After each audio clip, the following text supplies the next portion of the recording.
हाय दोस्तों, मैं यशवंत गौरव Purvanchal career classes में आप सभी लोगों का स्वागत करता हूं। जैसा कि आप सभी लोगों को पता ही है, एनसीईआरटी की सार संग्रह में साइंस सब्जेक्ट को लेकर उपस्थित हैं। चलिए दोस्तों, इसी क्रम में चलते हैं। जैसे कि पिछला चैप्टर हमारा था प्राणियों में पोषण, पादपों में पोषण। पादपों में कैसे पोषण होता है? प्रकाश संश्लेषण के माध्यम से। स्वपोषी, परपोषी, मृतोपजीवी, सारी चीज़ों को हमने देख लिया है। बस आगे उसी क्रम में चलेंगे दोस्तों, तो आएगा हमारा प्राणियों में पोषण। लेसन का नाम क्या है या शीर्षक का क्या नाम है दोस्तों? तो शीर्षक का नाम है प्राणियों में पोषण। तो ये जो पोषण शब्द है दोस्तों, पोषण शब्द से यह पता चलता है कि सभी जीवों को पोषण की आवश्यकता होती है, चाहे वो पादप हो या जंतु हो। जब दोनों को आवश्यकता होती है पोषण की, तो उसमें देखते हैं पोषण। तो मैंने कई बार आपको समझा दिया पोषण होता क्या है। पोषक तत्वों की, सभी जीवों को पोषक तत्वों की आवश्यकता होती है। और वो पोषक तत्व हमें मिलते कहाँ से हैं? खाद्य पदार्थों से। जब खाद्य पदार्थों का हमारे शरीर में पाचन होता है, तो पाचन के पश्चात हमारे शरीर का क्या होता है? पोषण होता है। तो दोस्तों, जब पाचन के पश्चात हमारे शरीर में पोषण होता है, तो सबसे पहले हम देख लें कि ये पाचन क्या होता है। तो दोस्तों, ये होता है कि जब पाचन हम करते हैं, तो किसका करते हैं? खाद्य पदार्थों का। जो हमारे खाद्य पदार्थ होते हैं दोस्तों, वह जटिल रूप में प्राप्त होते हैं। जटिल रूप में प्राप्त होते हैं, ना कि सरल रूप में प्राप्त होते हैं। तो जटिल रूप में जब प्राप्त होते हैं, तो जटिल अवस्था से उनको सरल अवस्था में तोड़ने की जो क्रिया होती है, उसी को पाचन कहते हैं। क्या कहते हैं दोस्तों? जटिल खाद्य पदार्थों को सरल खाद्य पदार्थों में तोड़ना ही क्या कहलाता है? पाचन कहलाता है। आइए देखें दोस्तों, तो हमें आज पढ़ना क्या है दोस्तों? आपके सामने एक डायग्राम दिख रहा होगा, जो हमें पाचन को पढ़ने में क्या करेगा? मदद करता है। हमारे शरीर का जो आहार नाल है, हमारा जो पाचन तंत्र है, उसका हमने फिगर आपके सामने बना के रखा है। तो इस फिगर के माध्यम से हम क्या करेंगे? सबको सॉर्ट आउट करेंगे, सबके बारे में थोड़ा थोड़ा क्या करेंगे? जानेंगे। ठीक दोस्तों, तो सबके बारे में जब जानना है हमें दोस्तों, तो सबसे पहले हम देखते हैं तो पाचन होता है। पाचन में भाग लेने वाले हमारे शरीर के जो अंग होते हैं, पाचन में भाग लेने वाले हमारे शरीर के जो अंग होते हैं, उन्हीं को हम क्या कहते हैं? पाचन तंत्र कहते हैं। और इसमें जहां तक हमारा आहार यानी कि भोजन गमन करता है, उसे आहार नाल कहते हैं। तो इस तरह से हमारे शरीर में दोस्तों ढेर सारी प्रक्रियाएं होती हैं, जिसके माध्यम से हमारे शरीर का पोषण होता है। ठीक, तो पाचन में आते हैं। पाचन क्या हो गया दोस्तों? आइए देखते हैं पाचन। तो पाचन हम देख लें परिभाषा के रूप में, तो क्या है? जटिल खाद्य पदार्थों को सरल पदार्थों में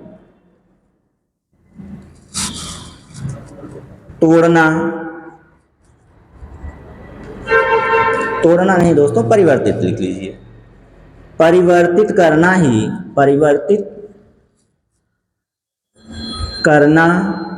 ही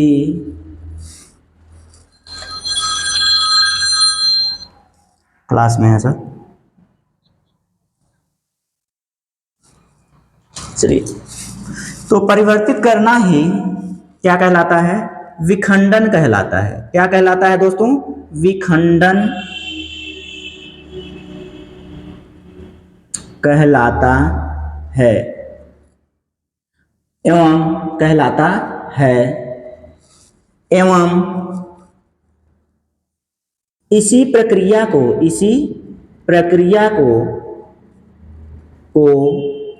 क्या कहते हैं? पाचन कहते हैं। तो आइए दोस्तों, इसे समझते हैं कि पाचन क्या है। जटिल खाद्य पदार्थों को, जटिल मतलब एक से अधिक खाद्य पदार्थ जब मिले होते हैं तो उन्हें हम जटिल कहते हैं। हमारा शरीर पोषण कैसे प्राप्त करता है? तो सरल खाद्य पदार्थों के रूप में क्या करता है, हमारा शरीर पोषण को ग्रहण करता है, तब हमारे शरीर का पोषण होता है। लेकिन जो हम भोजन लेते हैं वह जटिल क्या होता है, जटिल खाद्य पदार्थ के रूप में होता है। कैसा होता है? जटिल खाद्य पदार्थ के रूप में होता है। तो उनको हमें क्या करना होता है, सरल खाद्य पदार्थों में परिवर्तित करना होता है। तो दोस्तों जब जटिल होता है तो उसे हम क्या करते हैं, सरल खाद्य पदार्थों में परिवर्तित करते हैं। और सरल खाद्य पदार्थों में परिवर्तित कैसे करते हैं, उसे तोड़कर, उसे क्या करते हैं, विखंडित करके। जैसे दोस्त कार्बोहाइड्रेट हो गया तो उसे हम ग्लूकोज के रूप में परिवर्तित कर लेते हैं, और साथ ही साथ आपका हो गया ये क्या बोलते हैं, प्रोटीन हो गया, तो प्रोटीन को हम किस में परिवर्तित करते हैं, तो एमिनो अम्ल के रूप में परिवर्तित कर लेते हैं। तो दोस्तों यही जो जटिल खाद्य पदार्थ हैं उनको सरल खाद्य पदार्थों में तोड़ना क्या कहलाता है, पहले विखंडन कहलाएगा। पहले क्या कहलाएगा, विखंडन कहलाएगा। लेकिन यही जो क्रिया होती है, इस क्रिया को ही हम लोग क्या कहते हैं, पाचन कहते हैं। तो इस क्रिया को ही हम लोग क्या कहते हैं दोस्तों, पाचन कहते हैं। अब देखिए, पाचन में भाग लेने वाले, पाचन में भाग लेने वाले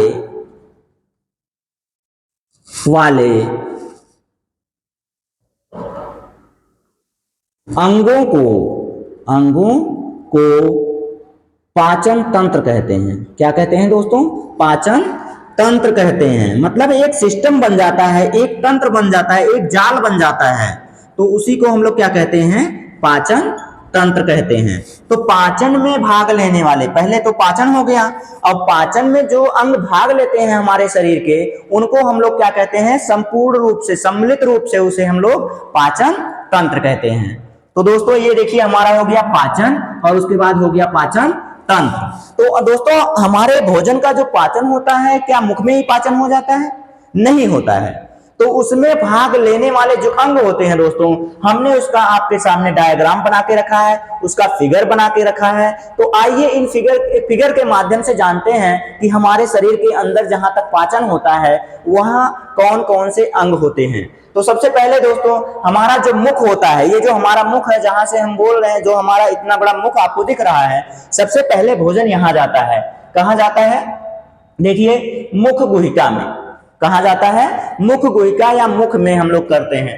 फिर उसके बाद हमारा भोजन कहां जाता है, ग्रसिका या ग्रास नली में जाता है।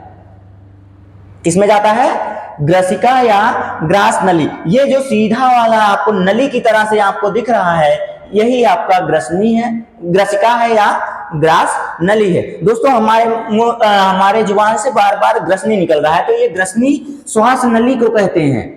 किसके कहते हैं, श्वास नली को कहते हैं। ये हमारे आहार नाल का भाग नहीं है, ये आहार नाल का भाग नहीं, बस आपको हम दिखाने के लिए बना दिए हैं कि ये क्या है, हमारा एक अंग है। क्या है, श्वास नली, या इसी को हम ग्रसनी कहते हैं, जिससे हम श्वास लेते हैं। तो हमारे गले में दोस्तों दो नलियां होती हैं। एक होती है भोजन की नली, भोजन की नली को हम लोग क्या कहते हैं, ग्रसिका या ग्रास नली कहते हैं।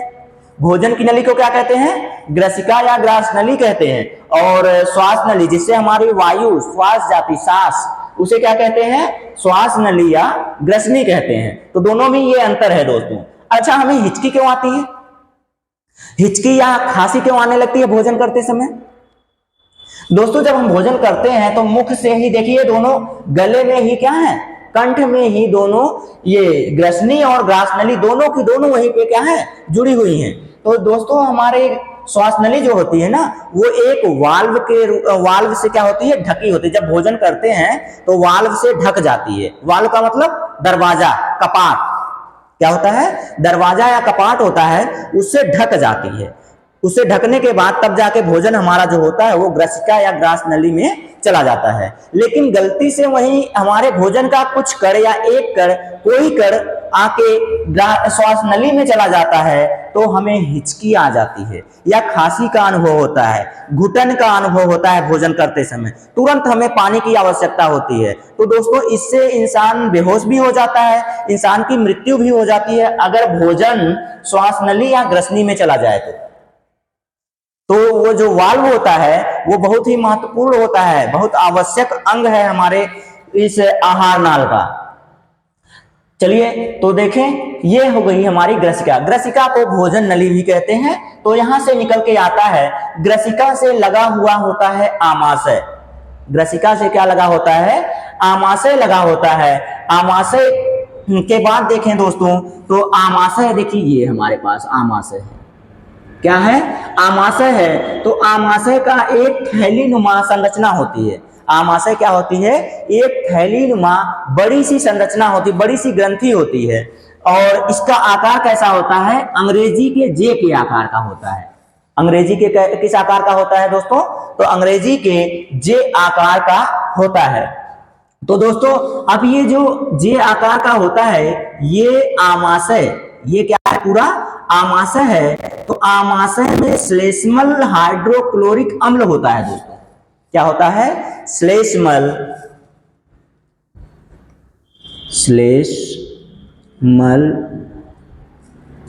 हाइड्रोक्लोरिक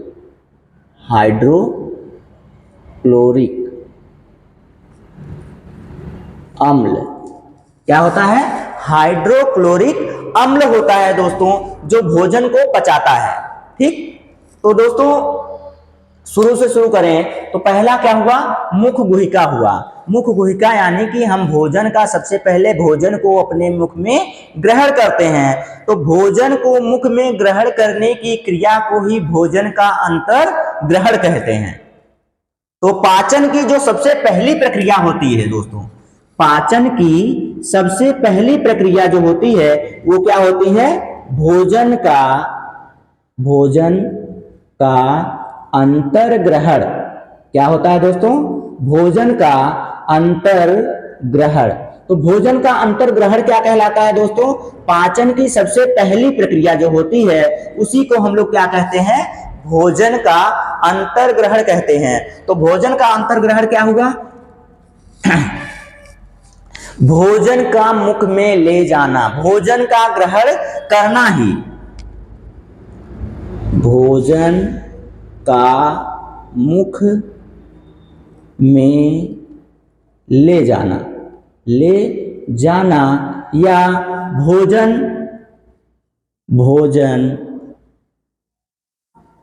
ग्रहण करना।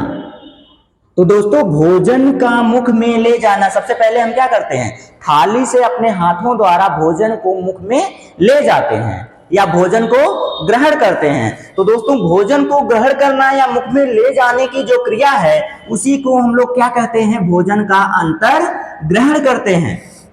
भोजन का क्या कहते हैं? अंतर्ग्रहण कहते हैं। तो भोजन का अंतर्ग्रहण कहाँ होता है? मुख में होता है या मुख गुहिका में होता है। तो मुख गुहिका में दोस्तों देखिए लाला ग्रंथियां होती हैं। यहाँ लाला ग्रंथियां, ये नया नाम दिया है दोस्तों। क्या नाम दिया है? लाला ग्रंथि। तो दोस्तों ये जो लाला ग्रंथि होती है ये क्या होती है? तो दोस्तों अगर हम सीधा सीधा कहें तो लार ग्रंथियां क्या होती हैं? लार ग्रंथियां होती हैं। तो लार ग्रंथियों से दोस्तों क्या होता है? लार्वा निकलता है, एंजाइम निकलते हैं जो भोजन में मिल जाते हैं। भोजन में क्या होते हैं? मिल जाते हैं। भोजन में मिल जाते हैं तो वहां पे भोजन की लुब्धि बनती है। फिर भोजन को रास्ता कौन प्रदान करता है? भोजन को रास्ता कंठ से आमाशय तक ग्रसिका या ग्रास नली पहुंचाती है। कौन करती है? भोजन को रास्ता प्रदान करती है। कौन? ग्रसिका या ग्रास नली।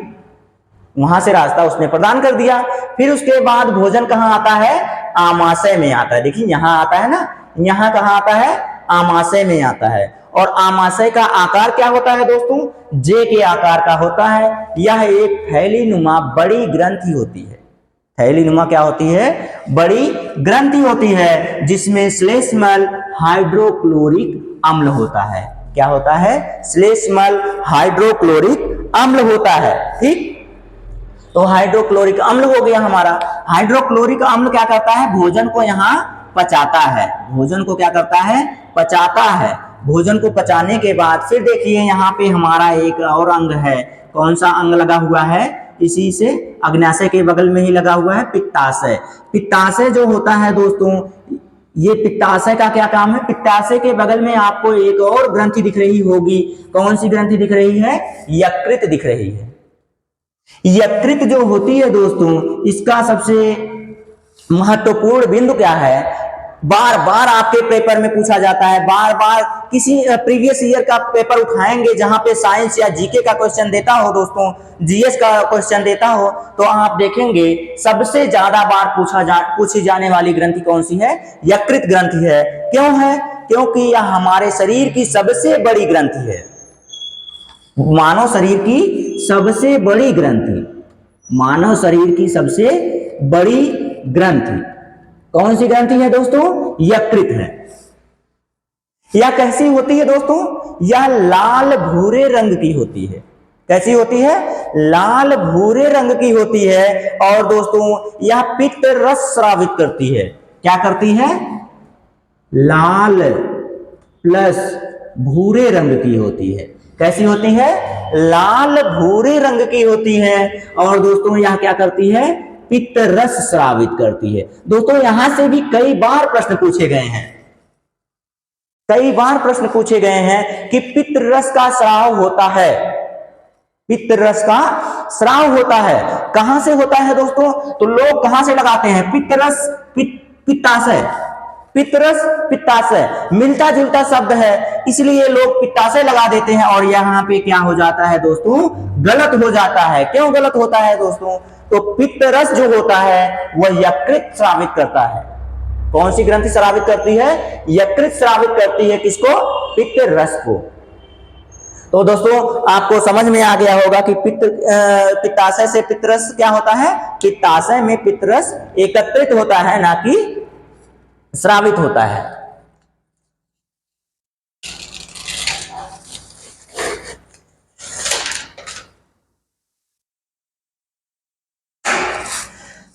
तो दोस्तों अब देखिए यहां पे आ गया हमारा पित्ताशय से पित्तरस, ये यकृत से हमारा पित्तरस स्रावित होता है और एकत्रित कहां पर होता है, तो एकत्रित होता है पित्ताशय में।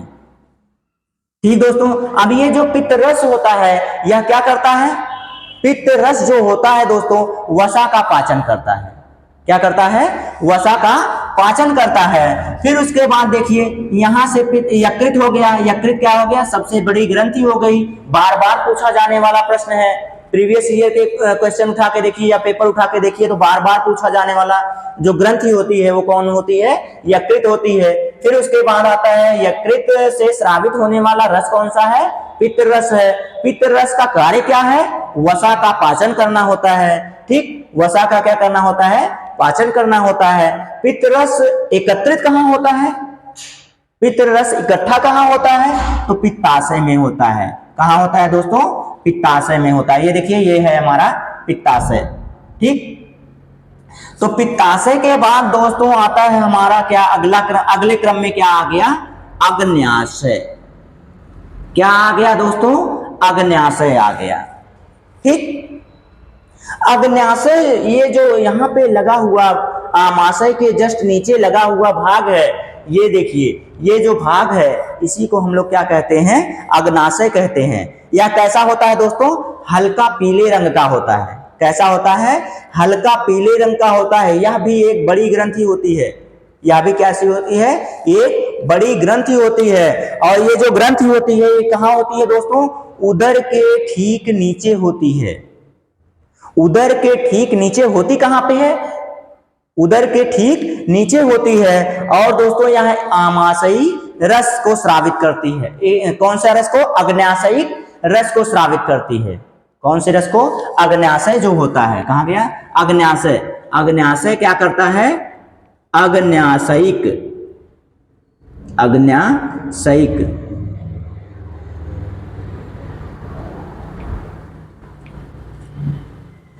अग्न्याशयिक रस स्रावित करता है दोस्तों। और ये जो अग्न्याशयिक रस है दोस्तों यह क्या करता है, कार्बोहाइड्रेट और प्रोटीन, कार्बोहाइड्रेट और प्रोटीन का पाचन करता है। नोट करते जाइएगा दोस्तों, कॉपी कलम लेके बैठिएगा। ऐसे ही कंटेंट को अगर प्राप्त करना है आपको तो आप हमारे पूर्वांचल करियर क्लासेस से हमेशा जुड़े रहिए दोस्तों, ताकि आपके लक्ष्य की प्राप्ति होती रहे। दोस्तों देखिए क्या है हमारा अगला क्रम हमारा क्या था, अग्न्याशय है। अग्न्याशय क्या करता है, अग्न्याशयिक रस क्या करता है, स्राव करता है। और जो अग्न्याशयिक रस होता है यह कार्बोहाइड्रेट, किसको, कार्बोहाइड्रेट प्लस प्रोटीन का पाचन करता है। कार्बोहाइड्रेट और प्रोटीन का पाचन करता है। अब ये दोस्तों कार्बोहाइड्रेट है और प्रोटीन है, इनका पाचन किसमें होता है, तो इनका जो पाचन होता है, तो ये देखिए दोस्तों, ये जो हमारा कार्बोहाइड्रेट है इसका पाचन ग्लूकोज में होता है। किसमें होता है, ग्लूकोज में। और प्रोटीन का पाचन जो होता है वह एमिनो अम्ल में होता है। किसमें होता है, एमिनो अम्ल में होता है दोस्तों। तो यहां तक आशा करते हैं आपको समझ में आया होगा दोस्तों। फिर इसके बाद आगे चलते हैं दोस्तों। तो आगे हमारा क्या है, क्षुद्रांत। क्या है, छोटी आंत। यानी कि जो आमाशय है वह शुरू कहां से होता है, ग्रसिका से शुरू होता है और छोटी आंत में इसका अंत होता है। ग्रसिका में शुरू होता है, छोटी आंत में कहां होता है, छोटी आंत से अंत हो जाता है। किसका, आमाशय का।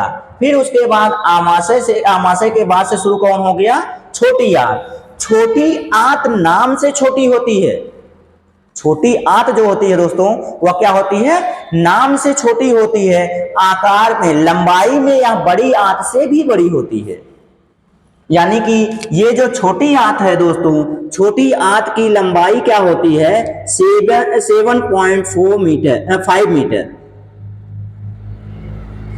कितनी होती है दोस्तों, इतनी इसकी लंबाई होती है। 7.5 मीटर की लंबी होती है, इतनी लंबी होती है छोटी आंत।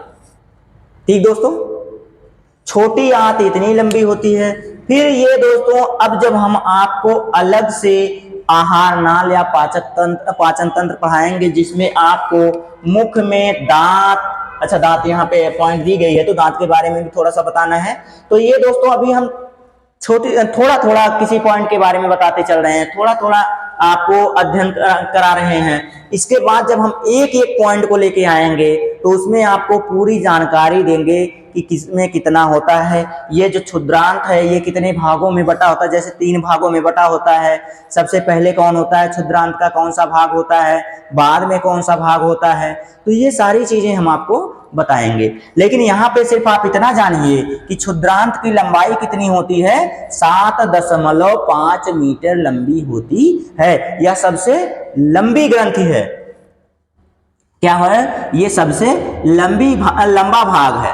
ठीक, फिर उसके बाद ये जो छोटी आंत है, छोटी आंत देख ही रहे होंगे आप, इतनी लंबी हो गई। फिर ये जो छोटी आंत है ये कहाँ पे जाके खुलती है, ये जाके बड़ी आंत में खुलती है। ये जो मोटा सा आकार हमने बना के रखा है आपके लिए, देखिए यहाँ से शुरू हुआ है, यहाँ से शुरू हुआ है। अब कहा जाता है इसको बड़ी आंत। इसको क्या कहा जाता है दोस्तों, बृहदांत्र, या इसी को हम लोग क्या कहते हैं, बड़ी आंत कहते हैं। क्या कहते हैं, बड़ी आंत कहते हैं। तो बड़ी आंत नाम से बड़ी है लेकिन लंबाई में क्या होती है, छोटी होती है। बड़ी आंत लंबाई में छोटी आंत की अपेक्षा छोटी होती है। बड़ी आंत की लंबाई कितनी होती है दोस्तों, तो ये होती है 1.5 मीटर लंबी होती है। तो अब बताइए छोटी आंत को छोटी क्यों कहा जाता है, बड़ी आंत को बड़ी आंत होती है, छोटी क्यों होती है, जबकि दोनों उल्टा है। बड़ी आंत लंबाई में छोटी होती है, छोटी आंत लंबाई में बड़ी होती है। दोनों का नाम उल्टा क्यों हो गया, तो दोस्तों दोनों का नाम उल्टा इसलिए हो गया क्योंकि ये देखिए इसका जो आयतन है, इसका जो एरिया है बड़ी आंत का, वो बड़ा होता है, ये चौड़ी होती है। इसका जो वॉल्यूम होता है, व्यास होता है ना, व्यास इसका जो होता है ये चौड़ा होता है। देखिए बड़ी आंत की जो चौड़ाई है, इसका जो आयतन है, ये छोटी आंत की अपेक्षा क्या है, ज्यादा है। लेकिन छोटी आंत की लंबाई क्या होती है, छोटी आंत की लंबाई ज्यादा होने के कारण इसे छोटी कहा जाता है। आयतन कम होने के कारण, क्या करने के कारण, आयतन या व्यास कम होने के कारण छोटी आंत को छोटी कहा जाता है, क्षुद्रांत कहा जाता है। क्यों कहा जाता है? छोटी आंत या क्षुद्रांत का व्यास कम होने के कारण उसे छोटी आंत या क्षुद्रांत कहा जाता है, जबकि यह लंबाई में बड़ी आंत से लंबी होती है। ठीक, यह पॉइंट नोट कीजिएगा जरूर से। उसके बाद आते हैं बृहदांत पे। बृहदांत या इसी को हम क्या कहते हैं, बड़ी आंत कहते हैं। बड़ी आंत छोटी आंत से लंबाई में छोटी होती है, लेकिन इसका व्यास ज्यादा होने के कारण इसे क्या कहा जाता है, बड़ी आंत कहा जाता है। ठीक दोस्तों, बड़ी आंत, उसके बाद यह हमारा क्या होता है, बड़ी आंत के बाद अंत में मलाशय होता है दोस्तों, यानी कि जो हमारे भोजन का बचा हुआ भाग होता है। पचने के बाद यानी कि अपशिष्ट जो बचा हुआ होता है, पचा हुआ भाग और बचा हुआ भाग दोनों मिला दें तो वही क्या होता है, अपशिष्ट पदार्थ होता है। वह कहाँ आके रुकता है, मलाशय में आके एकत्रित हो जाता है। और मलाशय कहाँ होता है, बड़ी आंत के अंत में का जो भाग होता है वही क्या होता है, मलाशय होता है। ठीक दोस्तों, वही क्या होता है, मलाशय होता है। और ये जो मलाशय है, मलाशय में अपशिष्ट पदार्थ एकत्रित होते हैं, उसके बाद गुदा द्वारा बाहर निकाल दिए जाते हैं। ठीक दोस्तों, ये आशा करते हैं आपको जो ये डायग्राम बनाया हमने बहुत अच्छे से समझ में आया होगा। क्या है, सबसे पहले मुख गुहिका, लाला ग्रंथ, फिर ग्रसिका, मुख गुहिका, लाला ग्रंथ, ग्रसिका, ग्रसिका के बाद हमने बताया आमाशय, आमाशय के बाद आपका यकृत, ये जो भाग है आपका ये क्या है, यकृत, यकृत के बाद ये जो गोल सा भाग है, पीला वाला भाग होता है, ये रंग कलर में कैसा होता है, पीला होता है, पित्ताशय, क्या होता है, पित्ताशय। पित्ताशय के बाद हमारा एक और भाग होता है अग्न्याशय, अग्न्याशय के बाद आती है छोटी आंत, क्या आती है, छोटी आंत। छोटी आंत के बाद का क्रम जो होता है वो आता है बड़ी आंत। बड़ी आंत के ही नीचे क्या लगा होता है, मलाशय होता है, थैलीनुमा संरचना होती है जहां पे अपशिष्ट पदार्थ एकत्रित होते हैं। अब मलाशय से ही जुड़ा हुआ भाग होता है जिसे गुदा या एनल कहते हैं, एनस। ठीक, तो इसके द्वारा अपशिष्ट पदार्थों को शरीर से बाहर निकाल दिया जाता है। आशा करते हैं दोस्तों आपको क्रम समझ में आया होगा। फिर उसके बाद देखिए, तो ये जो लाला ग्रंथि है दोस्तों, यही हमारी लार ग्रंथि है दोस्तों। तो लार ग्रंथियां 3 जोड़ी होती हैं। कितनी होती हैं, 3 जोड़ी हमारे शरीर में हमारे मुख में होती हैं दोस्तों। इसके बारे में हम आपको आगे विस्तार पूर्वक पढ़ाएंगे, क्योंकि आगे जो चैप्टर हैं दोस्तों उसमें यह विस्तार से हैं, तो विस्तार में पढ़ाएंगे।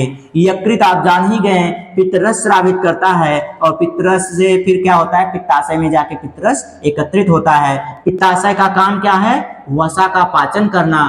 फिर अग्न्याशय आता है। अग्न्याशय क्या होता है दोस्तों, अग्न्याशय से अग्न्याशयिक रस निकलता है। अग्न्याशयिक रस जो होता है वो क्या करता है, कार्बोहाइड्रेट और प्रोटीन का पाचन करता है। फिर उसके बाद आता है हमारा दांत। दांत पे आए दोस्तों, तो दांत हमारे जो दांत को गिरने और दांत के निकलने के आधार पे इन्हें 2 भागों में बांटा गया है। एक तो बांटा गया है 8 वर्ष से कम की आयु, और एक 8 वर्ष के बाद की आयु। तो एक होता है दूध का दांत, दूसरा होता है अस्थाई दांत। क्या हो गए, 2 भागों में इन्हें बांट दिया गया। एक किसमें, दूध का दांत, दूध का दांत, और दूसरा जो हो गया ये हो गया अस्थाई दांत। तो दोनों दांतों में अंतर क्या हुआ दोस्तों, तो दोनों दांतों में अंतर है कि ये जो दूध का दांत होता है ये 8 वर्ष की आयु में सब क्या होता है, गिर जाता है। और इसकी संख्या कितनी होती है दोस्तों, तो लिखते जाइएगा, इसकी संख्या कितनी होती है, 20 होती है। इनकी संख्या कितनी होती है, तो 20 होती है इनकी संख्या दोस्तों। अब अगर कोई कहे कि दूध का दांत या बचपन के जो दांत होते हैं, अस्थाई दांत नहीं होते, अस्थाई दांत होते हैं, अस्थाई दांतों की संख्या कितनी होती है, तो 20 होती है। अस्थाई दांत कितने वर्ष तक रहते हैं, तो 8 वर्ष तक रहते हैं। 8 वर्ष तक या क्या होते हैं, गिर जाते हैं। फिर उसके बाद जो दांत आते हैं वो अस्थाई होते हैं। अस्थाई दांत जो होते हैं इनकी संख्या कितनी होती है टोटल, तो इनकी संख्या टोटल होती है 32। 16 ऊपर 16 नीचे, 16 ऊपर के जबड़े में और 16 नीचे के जबड़े में दोस्तों। तो ये देखिए हो गए 32 दांत। ठीक, ये हो गई दांतों की संख्या। उसके बाद ये दिया गया है क्या दोस्तों, जिह्वा। जिह्वा क्या होती है, एक मांसल संरचना होती है। क्या होती है, मांसल संरचना होती है। यह क्या कार्य करती है, तो यह कार्य करती है जो बोलने में सहायता प्रदान करती है। ये जो हम बोल रहे हैं, आप सुन रहे हैं, ये बोलने में जिह्वा ही हमारी क्या करती है, सहायता प्रदान करती है। और यही जिह्वा हमारे मुख में जब हम भोजन का अंतर्ग्रहण करते हैं तो लाला ग्रंथियों से जो लार्वा निकलता है भोजन को मिलाने में और क्या करती है, सहायता प्रदान करती है। भोजन में लार्वा को मिलाने में सहायता प्रदान करती है और दूसरा कार्य क्या, बोलने में सहायता प्रदान करती है। यह कार्य होता है हमारे जिह्वा का। जिह्वा में दोस्तों कुछ भाग होते हैं, जैसे कि अंदर का भाग, बाहर का भाग, पार्श्व भाग, ये बीच के भाग। तो दोस्तों इनमें स्वाद के अलग अलग कलिकाएं होती हैं। तो अंदर के भाग में कौन सी कलिका होती है, खट्टा होता है कि मीठा होता है कि तीखा होता है, कड़वा होता है। तो दोस्तों कौन सा भाग कहाँ पर होता है, जब हम इसको अलग से बताएंगे, आपको अलग से पूरा व्यवस्थित तरीके से बताएंगे, तो बताएंगे कि कौन से भाग में खट्टा का अनुभव होता है, स्वाद कलिकाएं कौन सी कहाँ होती है, मीठी स्वाद कलिकाएं कहाँ होती हैं। तो सबके बारे में हम आपको अलग अलग से बताएंगे। फिर दोस्तों आगे दोस्तों इसी में जो आहार नाल है हमारी, जो ये पाचन तंत्र है हमारा, इसी में कुछ और भाग हमारे बचे हुए हैं दोस्तों, उनको हम आपको अगली वीडियो में बताएंगे दोस्तों, ताकि छोटे छोटे वीडियो हो, उबाऊ ना हो आपके लिए और आप एकदम आनंद पूर्वक सीखते रहिए दोस्तों। इसीलिए छोटे छोटे पार्टों में बांटकर हम पढ़ा रहे हैं इसको। फिर जो बचा हुआ भाग है इनको हम अगले पार्ट में लेके आएंगे दोस्तों। बस आज के लिए इतना ही दोस्तों, धन्यवाद।